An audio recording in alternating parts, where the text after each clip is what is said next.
Muy buenas tardes. En nombre del Instituto Universitario ESEADE, damos inicio a esta ceremonia de entrega del título de doctor honoris causa al distinguido economista Jesús Huerta de Soto.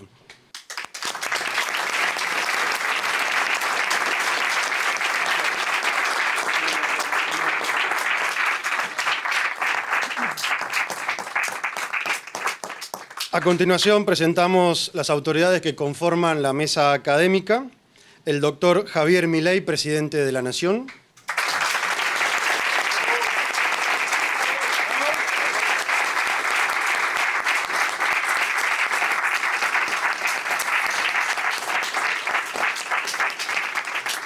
La doctora María Teresa Vistué, rectora del Instituto Universitario ESEADE.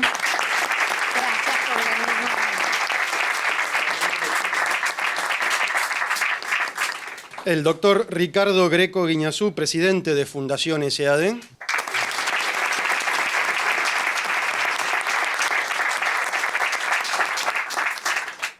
El ingeniero Federico Sorraquín, vicepresidente de Fundación ESEADE.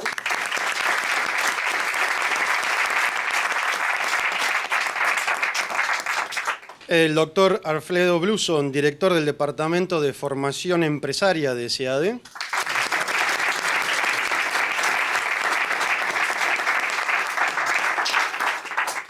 Y el doctor Alberto Venegas Lynch, ex rector de ESEADE.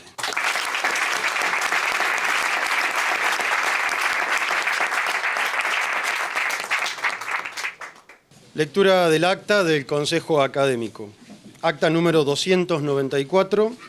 En Buenos Aires, a los 16 días del mes de mayo de 2024, siendo las 14:30 horas, se reúne el Consejo Académico de ESEADE, presidido por la rectora, y con la presencia de los que firman al pie a fin de tratar el siguiente temario. Tema número 1, doctorado honoris causa.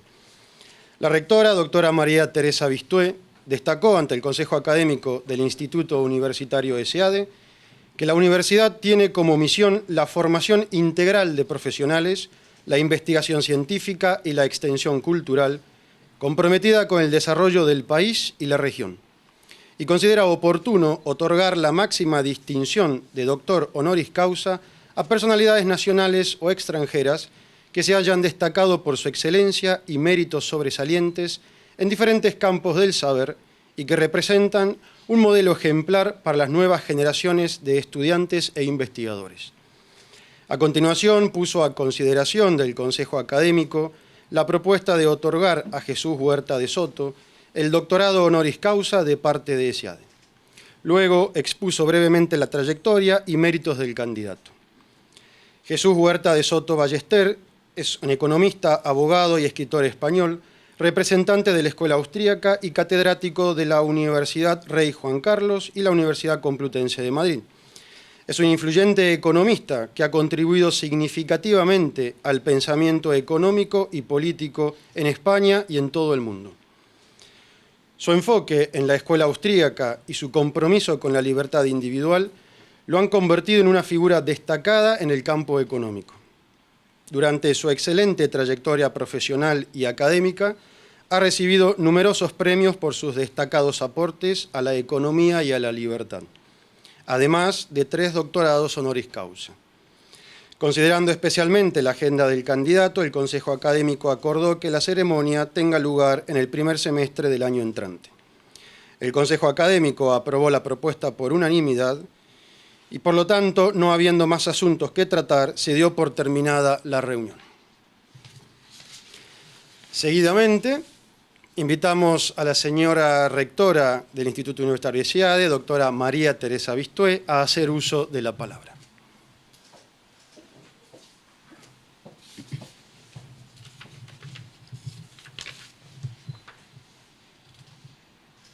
Señor presidente de la Nación, Javier Milei, distinguidas autoridades, doctor, profesor Jesús Huerta de Soto, miembros del Consejo Académico y de Fundación de ESEADE, profesores, estudiantes, familiares y amigos.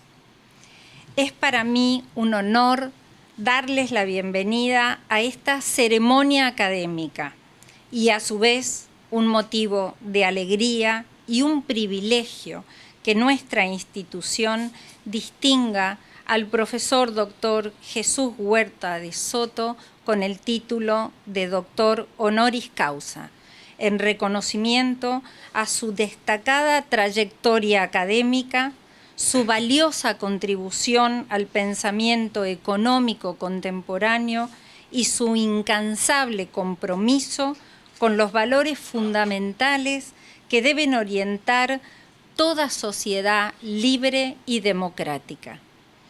Los valores de SEADE son libertad, integridad, excelencia y praxis. Desde nuestra universidad nos enfocamos en formar y desarrollar líderes idóneos y competitivos, pero sensibles, humildes y ejemplares a la vez.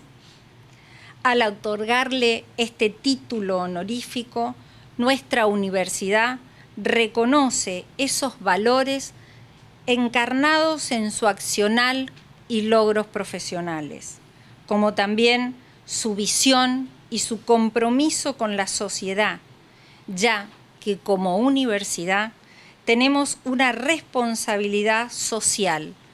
Nuestro imperativo de imprimirle a los procesos de enseñanza-aprendizaje un complemento sustantivo, fundado en el ejercicio de valores permanentes, con el propósito de volver nuestras vidas más humanas.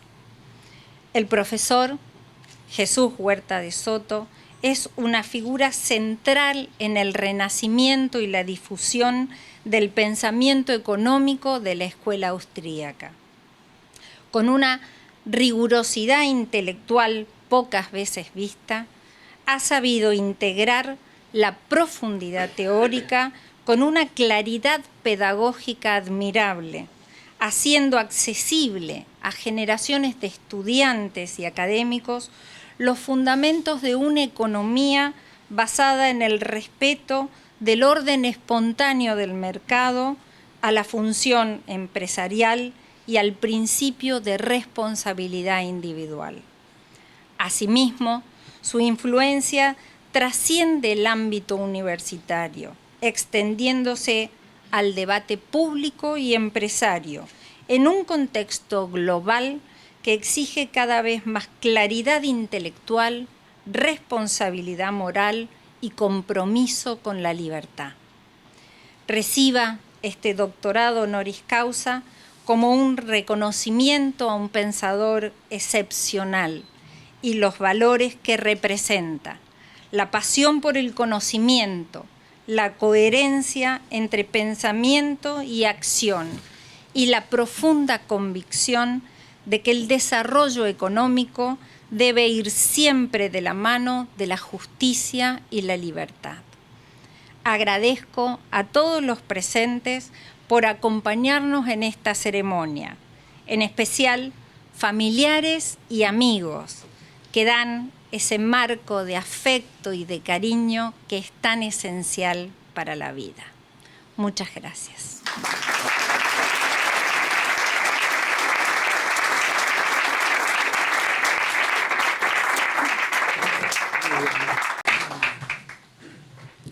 A continuación, el presidente de la Fundación SEADE, doctor Ricardo Greco Guiñazú, realizará la presentación.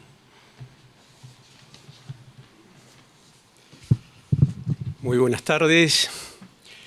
En primer lugar, deseo agradecer la presencia de nuestro querido profesor y además presidente de la Nación Argentina, doctor Javier Milei, a quien le dimos licencia para que pudiera ejercer la presidencia. Por otro lado, quisiera agradecerle a las autoridades presentes, a los integrantes de la mesa académica, especialmente, en este caso, al fundador de SEADE, el doctor Venegas Lynch. Quiero agradecerle a la comunidad educativa de SEADE y a todos los presentes, a quienes les doy la bienvenida a nuestra institución. Desde hace más de 45 años, ESEADE es la universidad que más representa la libertad en Argentina, por su origen y por su historia. Y en línea con esto es que consideramos importante otorgar esta distinción de doctorado honoris causa al doctor Huerta de Soto. Por otra parte, evaluamos que la persona más idónea para realizar el laudatorio era nuestro presidente de la Nación, el doctor Javier Milei. Les agradezco mucho su presencia. Profesor Dr. Jesús Huerta de Soto, promete cumplir con los valores fundamentales del Instituto Universitario ESEADE de libertad, integridad, excelencia y praxis, convirtiéndose en ejemplo de liderazgo, innovación y servicio a la sociedad? Sí, lo prometo y lo juro.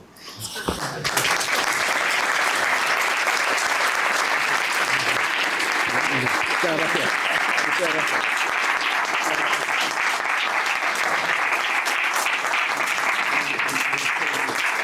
Y ahora invito al señor presidente de la Nación a que haga entrega. Lo abrimos, ahí está, y ahí se lo entrega. No, menudo título. Espectacular. Orgullosísimo. Muchísimas gracias, presidente.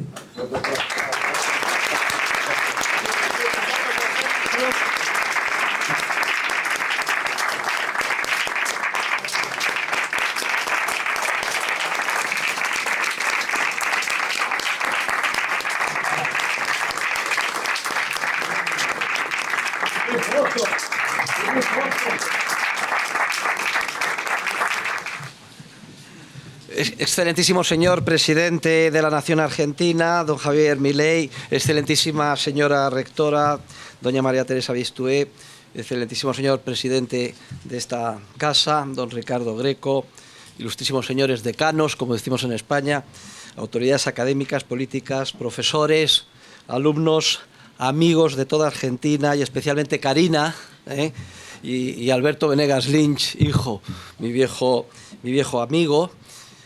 Con gran humildad, pero a la vez con gran alegría e ilusión, agradezco emocionado este doctorado honoris causa que me otorga la Universidad ESEADE. Y también agradezco muy especialmente y considero un inmerecido y gran honor las cariñosas palabras del señor presidente de la Nación, quien desde el primer momento, qué generoso eres, quiso hacerse cargo personalmente de mi presentación en este acto. Y también quiero manifestar mi felicidad por encontrarme rodeado de tantos y tan buenos amigos de Argentina. No solo los presentes, sino también los no presentes, pues son literalmente miles los argentinos de toda edad y condición que especialmente a lo largo del último año y medio me han manifestado su ardiente deseo de que les visitara en su gran país. Y además lo han hecho con tal fervor y entusiasmo que enseguida decidí visitar Argentina. Para mí cumplir su deseo y estar hoy aquí es el mayor de los privilegios y la mayor felicidad que un académico puede concebir. Y es que hoy Argentina se ha convertido en un faro de luz y esperanza para todo el mundo. Sin duda alguna, la energía que impulsa esta luz proviene del propio presidente de la Nación, que ha asumido el esfuerzo titánico de hacer avanzar la agenda de la libertad y ganar la iniciativa de la batalla cultural en todos los foros y ámbitos políticos y sociales contra los socialistas de todos los partidos, sean de izquierdas o de derechas. Y como académico y profesor de economía que soy, al igual que también lo era y lo sigue siendo mi colega, el presidente Milei, hoy me gustaría dedicar este discurso a otra batalla cultural igualmente importante, aunque menos conocida, y que es la que se está librando en el ámbito de la ciencia económica. Y a mí me gustaría que todos los presentes sean conscientes de que lo que voy a decir es mi testigo como académico. Yo he querido sintetizar en esta presentación, en esta lección de 40 minutos de economía, todo lo que puedo dar como síntesis de toda mi vida académica. Por tanto, les ruego la máxima atención. Y para entender lo que voy a decir, hay que partir del surgimiento de la economía como ciencia más joven y que ha supuesto todo un hito en la historia de la humanidad.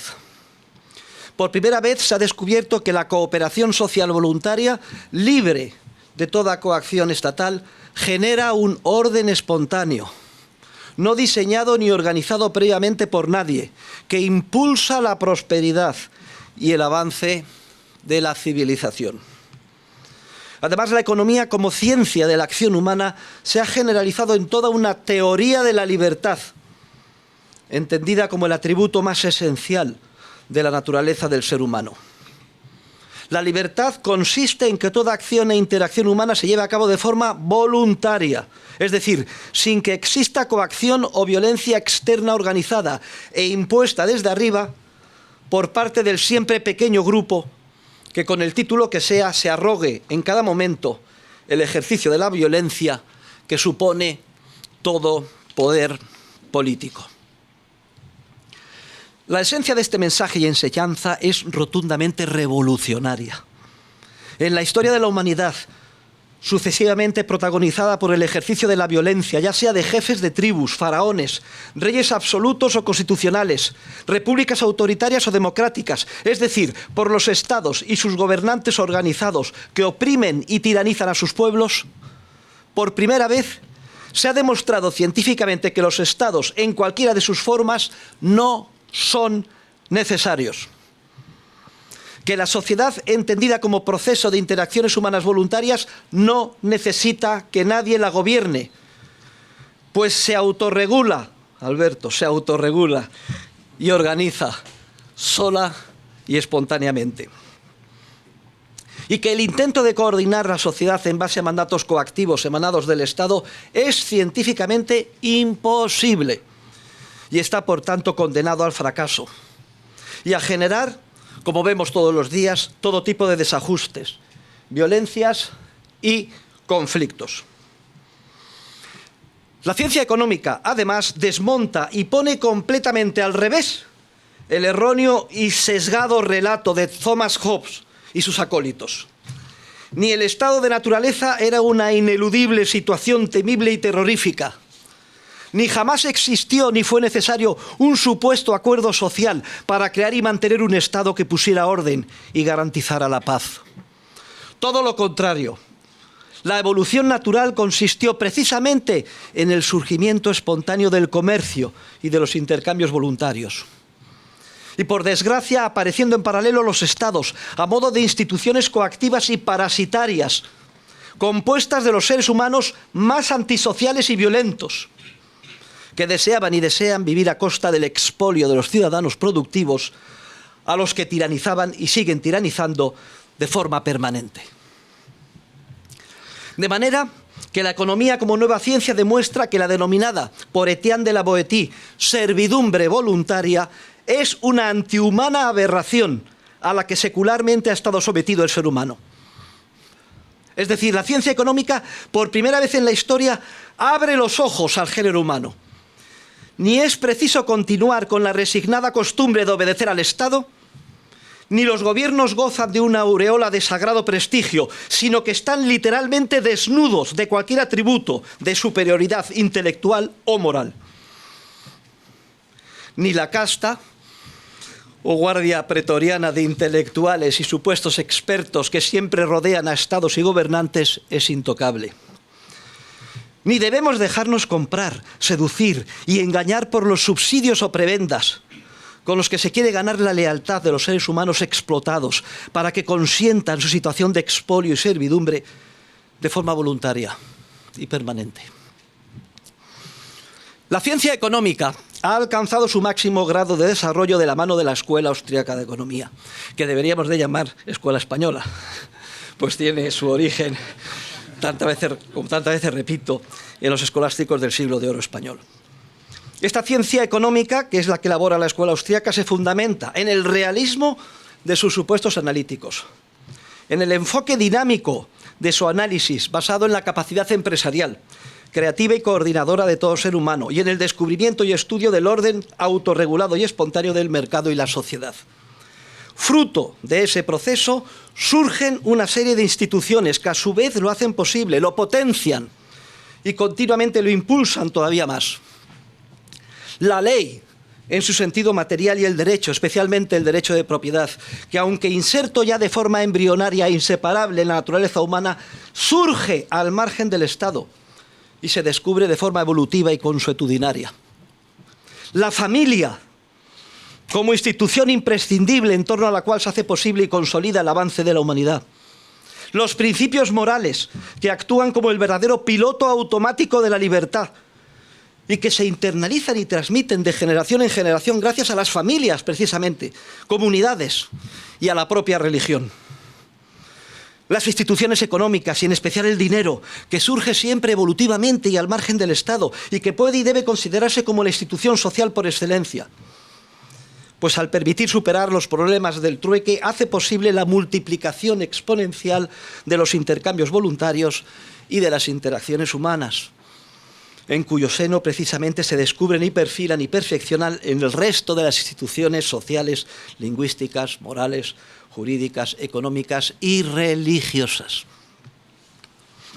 Sin embargo, este mensaje esencial de la ciencia económica a favor de la libertad hasta ahora solo ha logrado un impacto muy imperfecto y limitado sobre la inercia de una realidad política secularmente caracterizada por el poder coactivo del Estado y por la servidumbre más o menos resignada de los gobernados. Impacto que, como mucho, solo se ha materializado en una serie de revoluciones liberales dirigidas con tanta ingenuidad y arrogancia como falta de éxito, al objetivo imposible de tratar de separar y limitar los poderes de estados y gobernantes a través de constituciones políticas y democracias supuestamente liberales.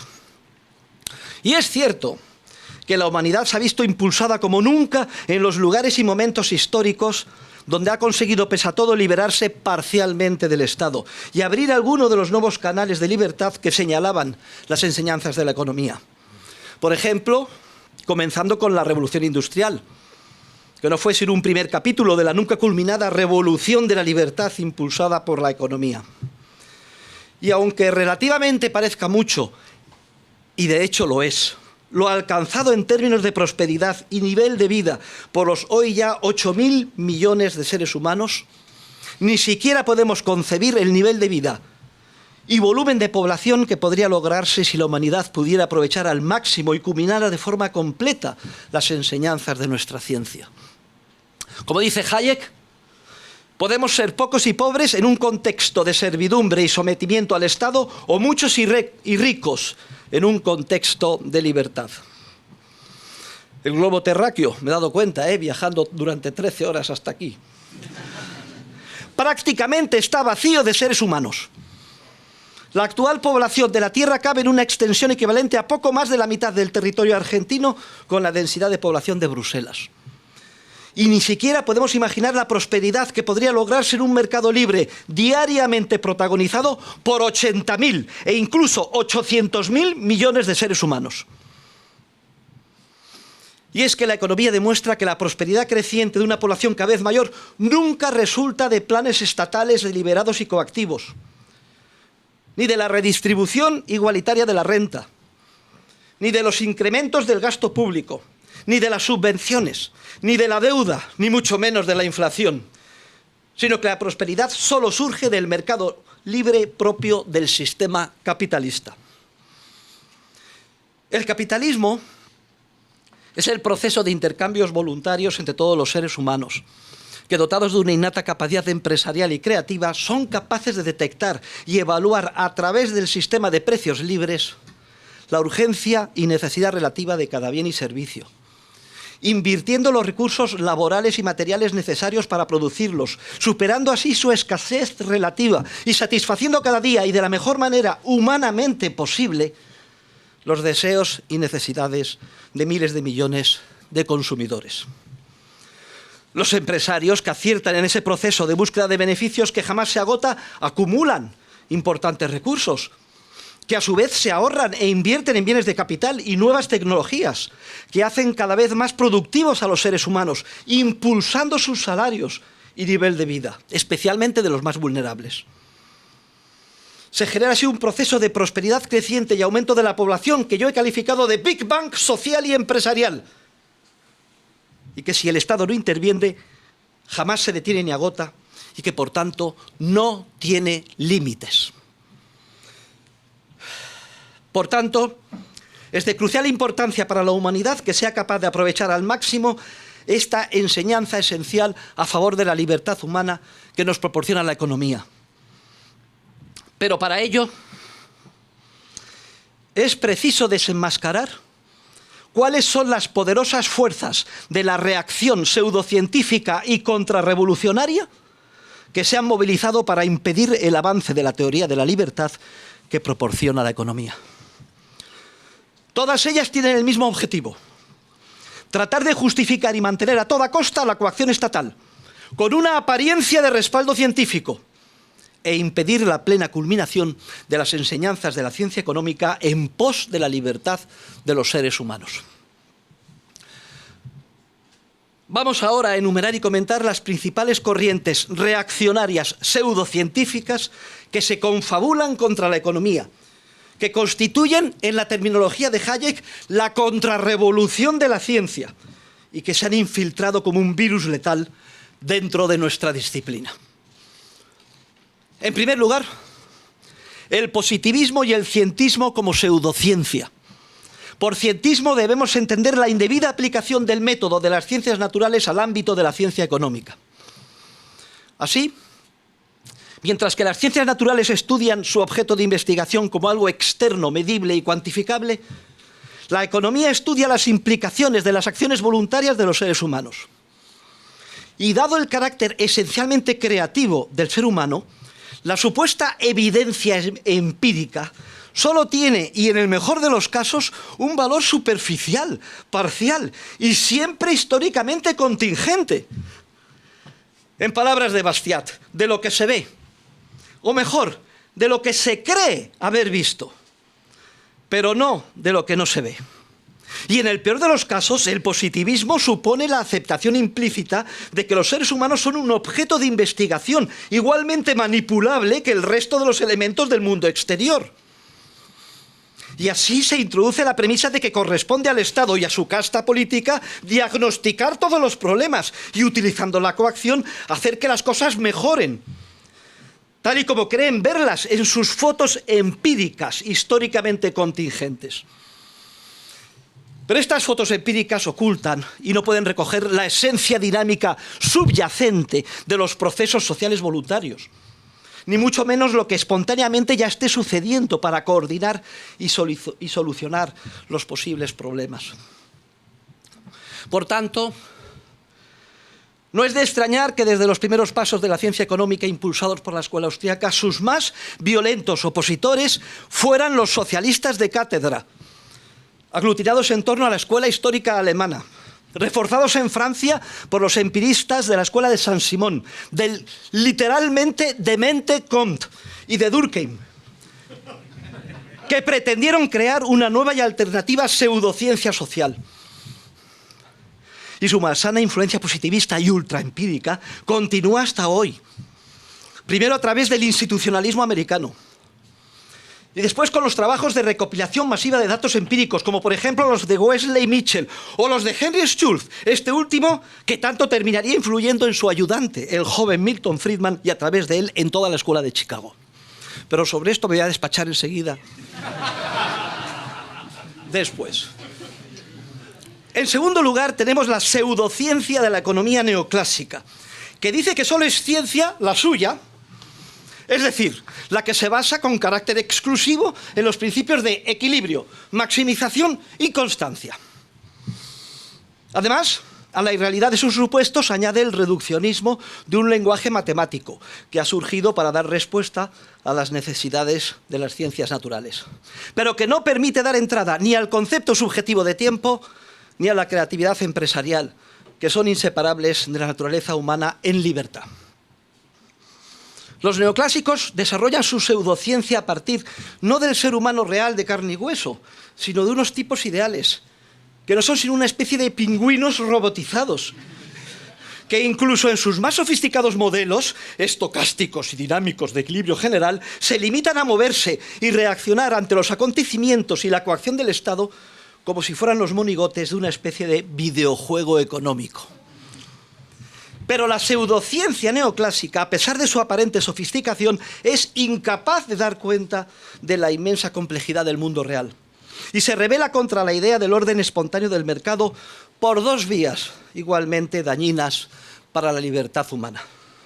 Por un lado, impulsando la ingeniería social coactiva de bancos centrales, estados y gobernantes, para mediante el fine-tuning o ajuste fino forzar y aproximar la tozuda realidad al óptimo matemático de sus modelos. Por otro lado, y como dice Javier Milei, calificando de fallos de mercado todo lo que no coincida con sus fantasmagóricos modelos de equilibrio y ajuste perfecto. Es decir, si la realidad no coincide con los modelos, es la realidad la que tiene que estar equivocada, pero jamás los modelos.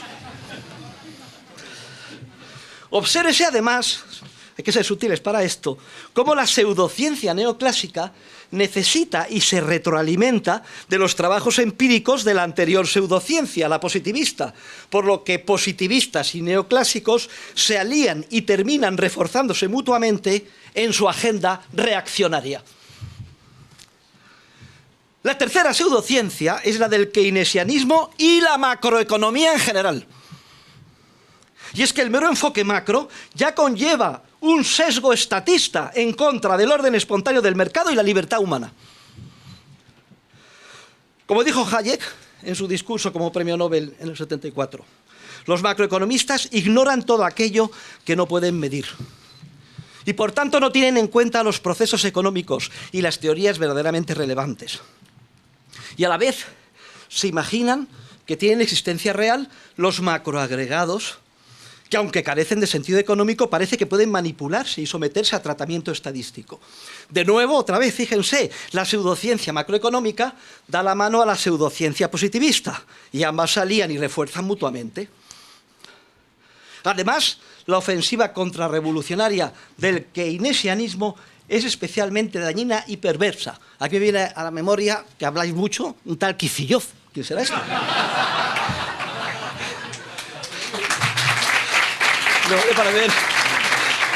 Me vale para beber un poco de agua. No, muchas gracias. Me vale para beber un poco de agua. ¿Por qué es especialmente perverso el enfoque keynesiano? Porque niega frontalmente la capacidad coordinadora de la función empresarial y del orden espontáneo del mercado. Y además construye un modelo estático y alternativo de equilibrio con desempleo permanente, con el objetivo de justificar todo tipo de manipulaciones coactivas fiscales y monetarias. Otra vez, la pseudociencia macroeconómica y keynesiana se retroalimenta con el enfoque pseudocientífico de la escuela neoclásica, equilibrio.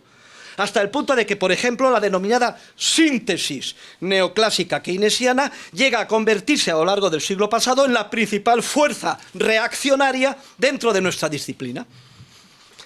Y es que, como nos dejó escrito Hayek, o me dejó escrito a mí en una nota, dice, refiriéndose al modelo de equilibrio y a la macroeconomía, una ciencia que parte de la presunción de que posee información que no puede llegar a tener, no es una ciencia.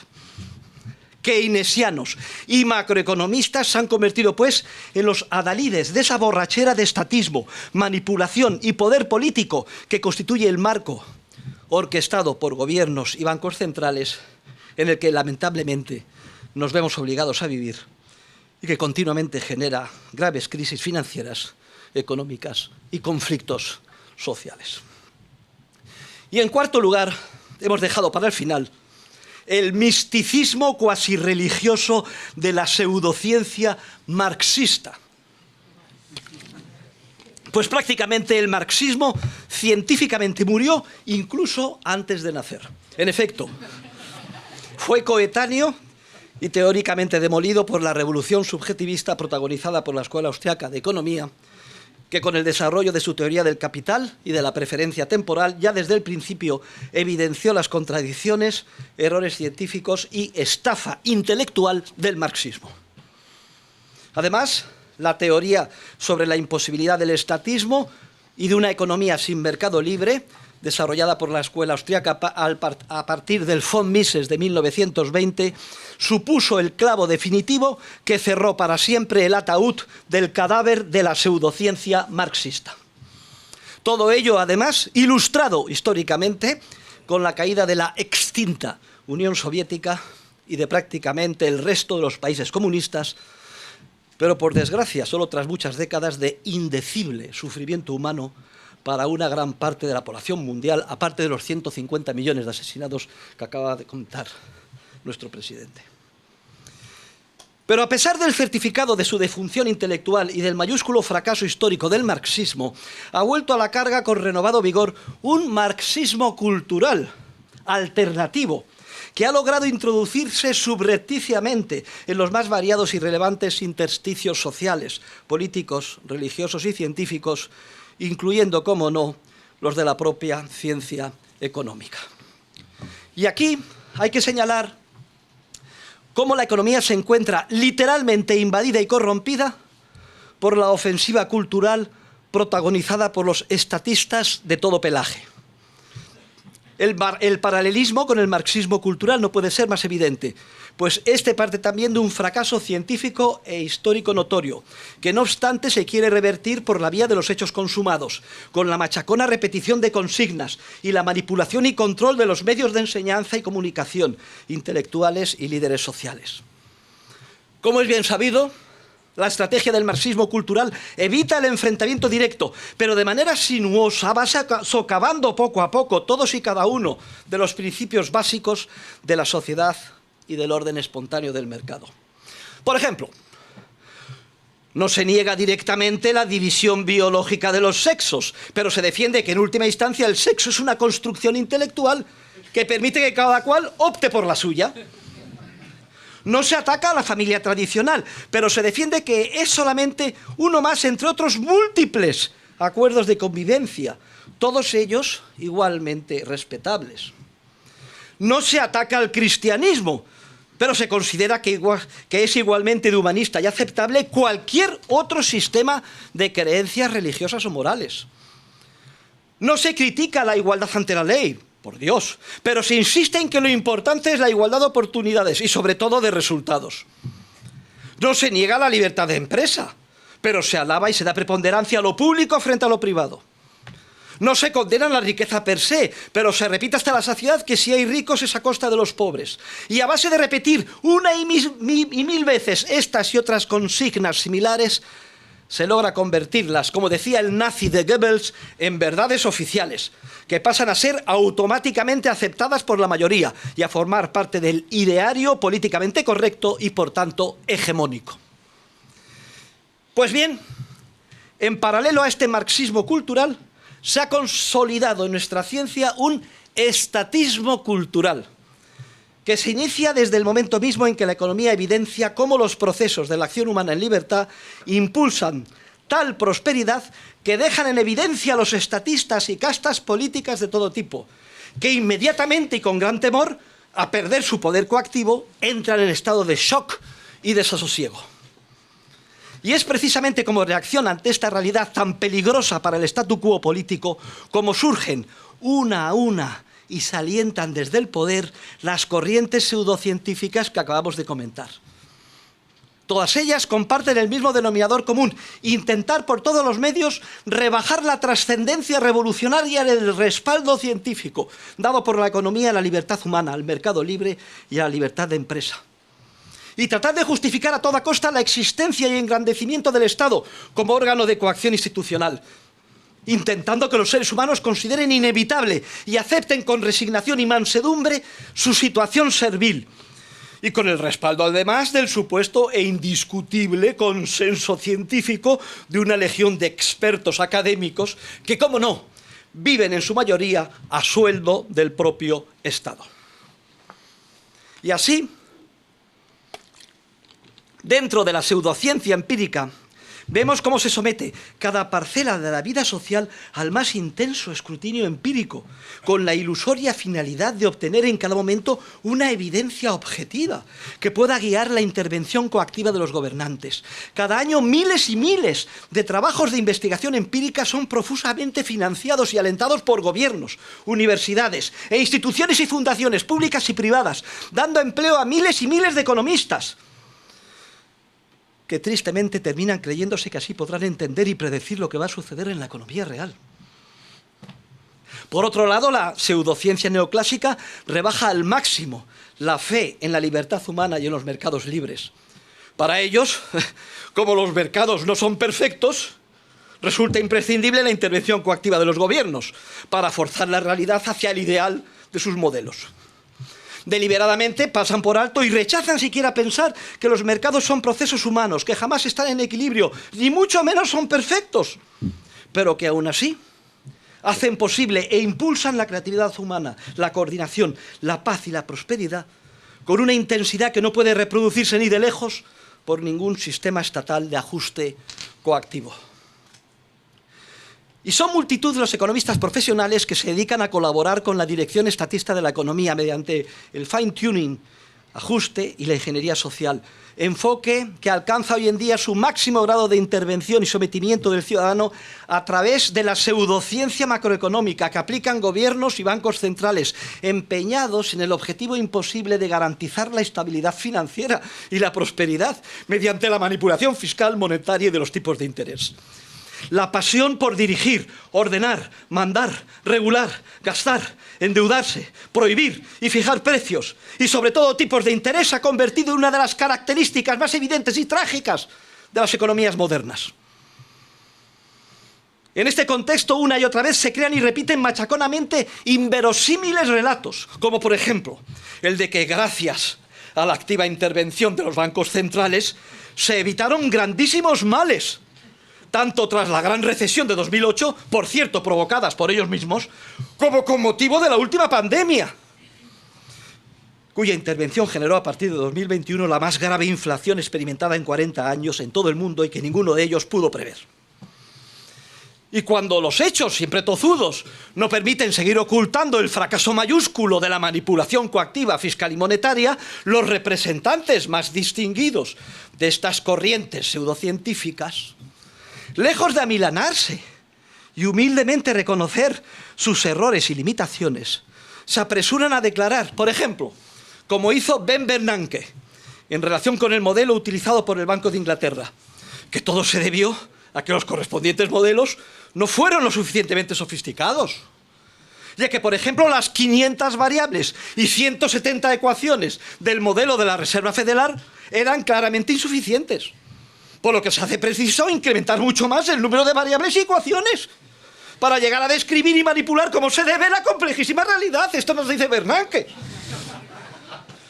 Y aunque toda una presidenta del Banco Central Europeo, como Christine Lagarde, por fin terminara reconociendo que su principal error fue el de creerse las predicciones del modelo matemático que le presentaron en el consejo de su institución, de nada nos sirvió a los europeos este ataque de sinceridad, pues a pesar de ello y todavía hoy continúa pretendiendo orientar la política monetaria de la eurozona en base a la evidencia empírica de cada momento y a los modelos, eso sí, ahora supuestamente mejorados, que le siguen presentando los burócratas y funcionarios de turno, encabezados por su gran y brillante economista jefe, Philip Lane.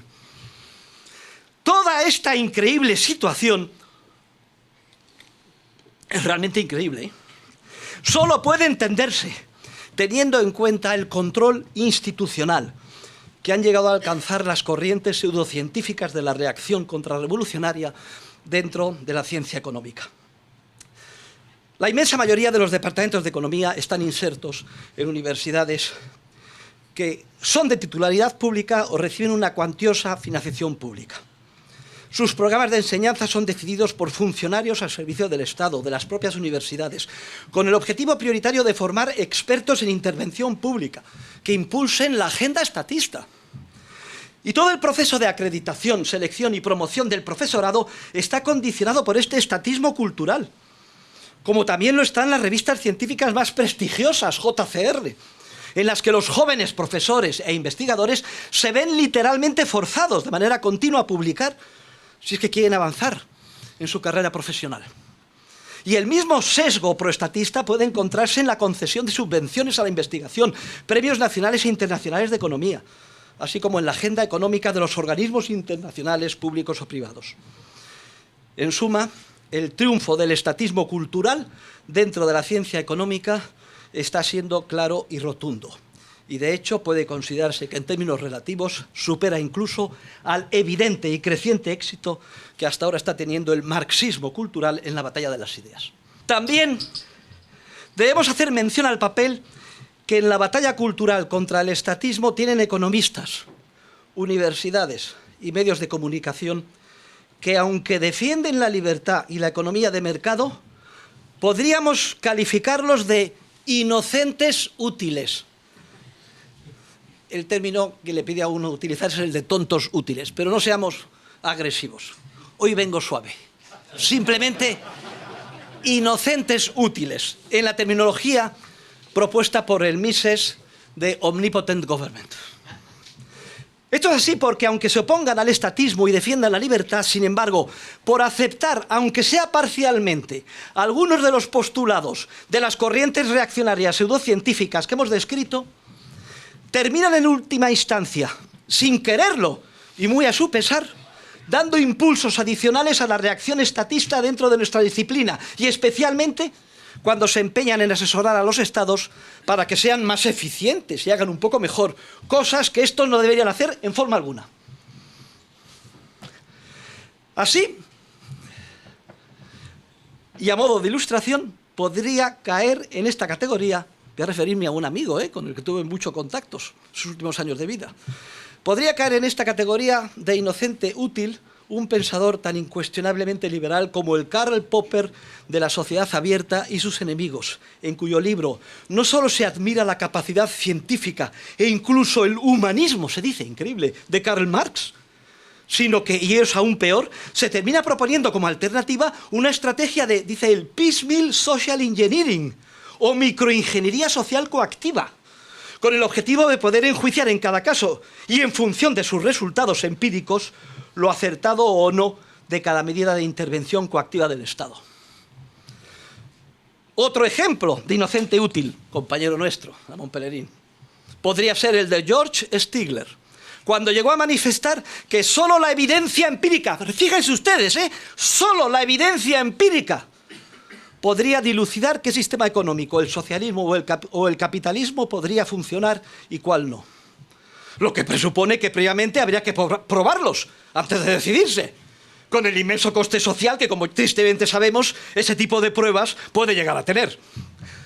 Uno y otro, Karl Popper y George Stigler, a pesar de su sincero liberalismo, proponen, como otros muchos, que los especialistas en intervención actúen como aprendices de brujo, utilizando la ingeniería social, aunque sea piecemeal, micro, y los estudios empíricos, que constituyen la esencia de las corrientes estatistas, pseudocientíficas y reaccionarias de nuestra disciplina.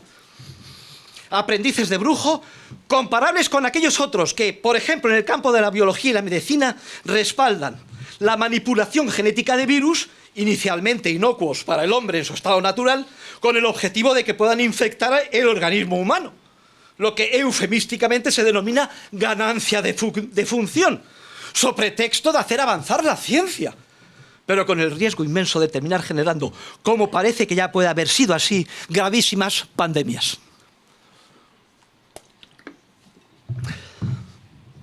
Y también, a menudo, han caído en esta categoría de inocentes útiles en la guerra del estatismo cultural contra la ciencia económica los miembros de la Escuela de Chicago. Y en particular, economistas liberales tan conspicuos como Gary Becker o sobre todo Milton Friedman.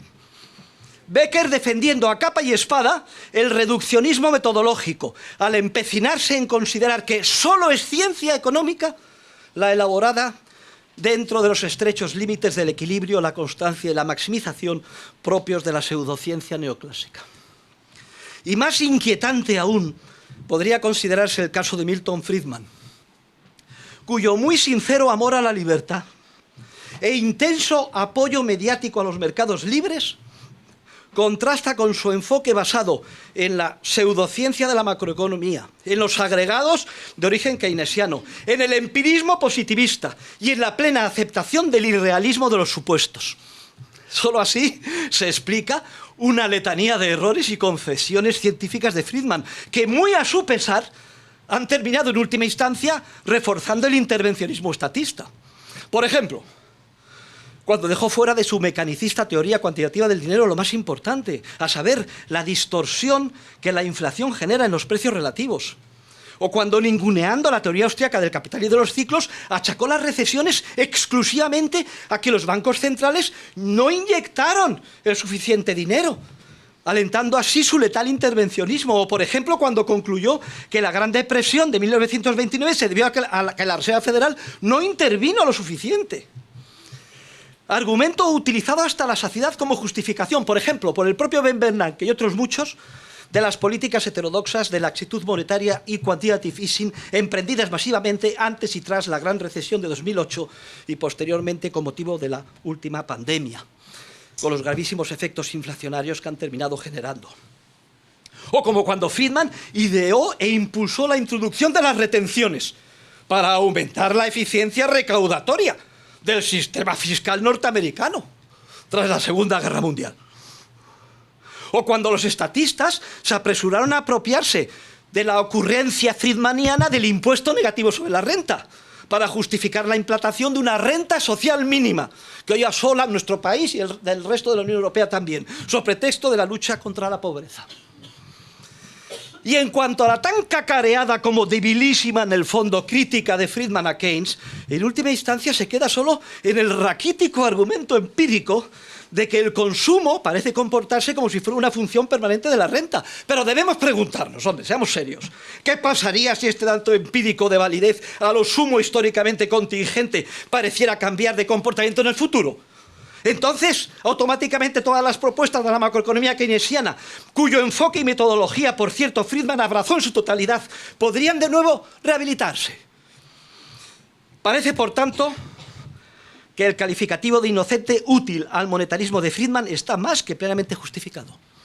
Y también que Hayek tenía plena razón cuando afirmó que después de la teoría general de Keynes, el libro que más daño ha hecho a la ciencia económica ha sido Los ensayos de economía positiva de Milton Friedman. Y es que en la batalla cultural contra los estatistas, esto es una idea que acaba de mencionar el presidente de la Nación Argentina, en la batalla cultural contra los estatistas dentro de la ciencia económica, con este tipo de amigos liberales e inocentes útiles, parece que los defensores del gran mensaje de la economía a favor de la libertad ya tienen de entrada más que suficiente a lo que enfrentarse, antes de emprender la lucha contra los estatistas oficiales, que son sus principales adversarios. Por otro lado, es que esta noche me voy a despachar. Y dentro del campo de los periodistas, como decías, la pauta, ¿no? Dentro del campo. Y dentro del campo de los periodistas y de los que Hayek denomina second-hand dealers of ideas, también son legión los inocentes útiles. Por ejemplo, voy a poner un ejemplo, sin citar a nadie. Hoy quizás encabezados por el prestigioso columnista del Financial Times, Martin Wolf, que especialmente en la parte final de su carrera no para de justificar recetas de marcado carácter estatista para solucionar todos los problemas económicos del mundo. Dentro del campo de las instituciones resaltan los casos de importantes universidades e instituciones privadas que, ante el temor de perder la respetabilidad científica y ser tachadas de políticamente incorrectas, no dudan en rendirse con armas y bagajes a los postulados de las corrientes pseudocientíficas. Y lo mismo puede decirse de algunos think tanks y de muchos premios y distinciones académicas en los que prima el ir siempre sobre seguro y no equivocarse, por lo que también suelen dar prioridad en sus criterios de selección a la tiranía del pensamiento keynesiano, del consenso y de lo políticamente correcto. Y ahora voy a terminar con algunas reflexiones sobre cómo ganar la batalla cultural a los estatistas dentro de nuestra disciplina. Lo que voy a hacer es proponer un breve diseño de lo que podría ser una estrategia efectiva para revertir el penoso estado de nuestra disciplina y enfrentarnos con éxito a los estatistas culturales que hoy la dominan. En primer lugar, el objetivo estratégico a largo plazo consiste en seguir investigando con constancia y sin descanso todas las implicaciones del orden espontáneo del mercado y de los procesos de creatividad y coordinación de la cooperación social voluntaria. Debemos desenmascarar y poner de manifiesto continuamente todos los efectos de desajuste, conflicto y descoordinación que genera el estatismo en todas las parcelas sociales en las que incide y en la medida en que impacta sobre la interacción voluntaria. Y ello porque toda intervención del Estado se basa en observaciones empíricas parciales, siempre obsoletas e históricamente contingentes. Esta mañana le criticaban al presidente que qué pasaba con las estadísticas del consumo y yo me montaba de risa. Porque esas observaciones empíricas contingentes, parciales, que solo tienen valor arqueológico, no recogen los procesos que espontáneamente se están desencadenando para solucionar cada problema. Procesos espontáneos de coordinación que cuando actúa la coacción estatal se bloquean de forma que los problemas y desajustes, lejos de solucionarse, se agravan aún más. Como se ve, el campo que se abre para el investigador independiente es literalmente inmenso. Porque como economistas debemos de dedicar nuestros máximos esfuerzos a la búsqueda incansable de la verdad científica sin ningún tipo de sesgos estatistas.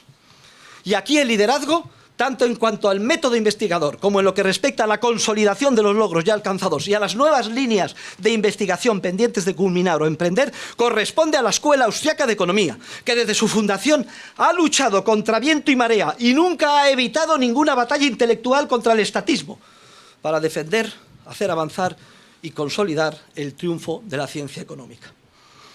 Por tanto, los investigadores nunca debemos caer en el derrotismo, ni quedarnos en nuestra torre de marfil, asistiendo como testigos impasibles a la agresión diaria que a favor del estatismo desarrollan los arrogantes seguidores de las diferentes corrientes reaccionarias. Por contra, el economista debe denunciar continuamente y sin descanso ni reparo alguno cada manifestación de la reacción pseudocientífica, sin bajar nunca la guardia, desmontando el error siempre allí donde surja, explicando sus a menudo gravísimas consecuencias y, en suma, poniendo en evidencia ante la humanidad a sus responsables, ¿cómo no? Y es que en el campo de las ideas científicas ni se admiten concesiones ni se hacen prisioneros. Y todo ello con una constancia y entusiasmo incansables, actitud vital que inspirándonos en la inmortal obra de Cervantes, no en vano ayer celebramos su aniversario, que murió el 23 de abril, podríamos describir así: no importa que sean gigantes o molinos, cuando el penacho de nuestra cimera se mueve a los vientos de la tenacidad y de la fe. Y ayer tuve el honor de ser invitado a cenar en la Residencia de los Olivos por el presidente de la Nación y le entregué de mi parte un humilde regalo, que es una edición facsímil, nada costosa pero de gran valor sentimental, preparada por la Real Academia Española, del Quijote, y se lo dediqué precisamente con esta frase. Porque si tenemos una imagen idealizada de lo que es un caballero andante que se levanta cada día a desfacer entuertos y proteger a las viudas y luchar por la libertad, ese caballero andante es el presidente Javier Milei.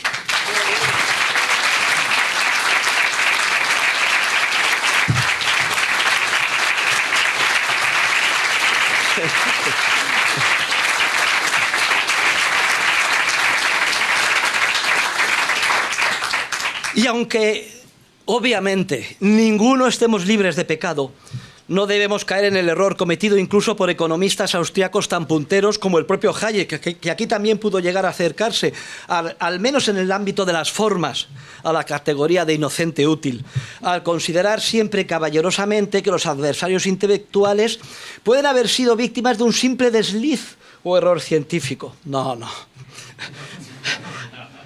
Hay que ir mucho más allá. denunciando siempre que sea preciso las graves implicaciones sociales del supuesto simple error y el origen y carácter reaccionario y pseudocientífico del mismo. Basta de caballerosidades y de concesiones a lo políticamente correcto en el ámbito de la ciencia económica. Es mucho lo que se está jugando la humanidad como para caer en este tipo de debilidades, que cara al exterior corren el riesgo siempre de ser malinterpretadas y sobre todo de hacer que los principios económicos esenciales pasen desapercibidos y sean ignorados, como cuando se presentan de forma temerosa o pusilánime. Y aquí podemos y debemos, vamos a hacer un poco de patria hispana, recurrir de nuevo a nuestros clásicos y en concreto al gran Francisco de Quevedo, que para realzar la valentía que ha de caracterizarnos en la búsqueda de la verdad científica, dijo lo siguiente: no he de callar por más que con el dedo, ya tocando la boca o ya la frente, silencio avises o amenaces miedo. No ha de haber un espíritu valiente, siempre se ha de sentir lo que se dice, nunca se ha de decir lo que se siente. Hoy, sin miedo que libre escandalice, puede hablar el ingenio asegurado de que mayor poder le atemorice. Otro principio fundamental es el de introducirnos dentro del marco institucional estatista que domina la economía, con el objetivo de minarlo y destruirlo, obviamente en términos científicos, desde dentro. Aquí el principal riesgo radica en la posible tentación de hacer concesiones inadmisibles en términos científicos para garantizarnos una posición y carrera profesional que nos dé eco y respetabilidad científica. Por mi experiencia personal y la de muchos de mis colaboradores, entre los que destacan los profesores Miguel Ángel Alonso y Philippe Bagus, hoy aquí presentes, puede afirmarse que aunque muy difícil es posible escalar dentro del sistema de acreditaciones gubernamentales, publicaciones forzadas en revistas JCR y departamentos de economía y universidades financiadas públicamente, sin traicionar ningún principio científico esencial, y liderando sistemáticamente desde dentro del sistema su posible reforma y desmantelamiento y la crítica científica al mismo. Todo lo cual, por cierto, es una ilustración más de lo mal que funciona el Estado y de cómo, muy a su pesar, siempre deja intersticios abiertos entre los que podemos introducirnos subrepticiamente para destruirlo desde dentro. Y en paralelo también es esencial aprovechar todas las posibilidades tácticas de las nuevas tecnologías. Ayer hablábamos sobre esto y esta mañana también con el presidente. Todas las nuevas tecnologías en el ámbito de la llamada inteligencia artificial y de las comunicaciones, redes sociales, vídeos en YouTube, podcasts, cursos de economía científica, etcétera, que hoy están disponibles y permiten poner en evidencia, literalmente a la velocidad de la luz, todos los sesgos estatistas de la contrarrevolución pseudocientífica que literalmente infecta nuestra disciplina con el grave daño social que generan. En este ámbito realmente nos encontramos ante un cambio total de paradigma que está acabando con los medios tradicionales estatistas que hasta ahora monopolizaban la difusión científica. Y concluyo. ¿Es posible impulsar el desmantelamiento del Estado con las enseñanzas de la ciencia económica? Este es el gran desafío actual de nuestra ciencia. Desembarazarnos de la contrarrevolución reaccionaria que está empeñada en mantener y justificar como sea el poder coactivo, sistemático y monopolista de estados y gobiernos. Y abrir de una forma definitiva y para siempre todas las parcelas sociales a la cooperación voluntaria y a la interacción humana en libertad. De manera que incluso la justicia, el orden público y la prevención, represión y sanción del delito sean proporcionados por procesos de mercado basados en la cooperación voluntaria. Demostrar que tal objetivo estratégico no solo es posible, sino además la única vía para impulsar la civilización y el crecimiento sin límites del bienestar y número de seres humanos es el gran desafío de nuestra ciencia. Y esta solo continuará avanzando si culmina su gran y original descubrimiento de los efectos creativos y coordinadores del orden voluntario del mercado y del gran daño que hace a la humanidad la coacción institucional del Estado. En suma, el triunfo definitivo en la guerra que estamos llevando a cabo dentro de la ciencia económica contra el estatismo cultural que hoy la corrompe y encorseta, solo se culminará con la plena elaboración teórica primero y completa plasmación práctica después del ideal libertario del sistema anarcocapitalista. de que este ambicioso programa científico llegue a culminarse dependerá sin duda alguna que en el futuro la humanidad pueda expandirse exponencialmente con una prosperidad que hoy, por su grandeza y complejidad, ni siquiera podemos llegar a imaginar. Muchas gracias.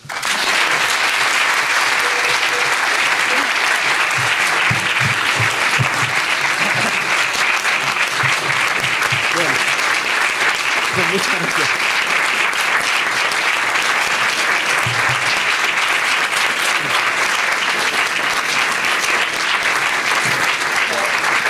Brillante, profesor. Brillante. Muchas gracias, presidente. Gracias.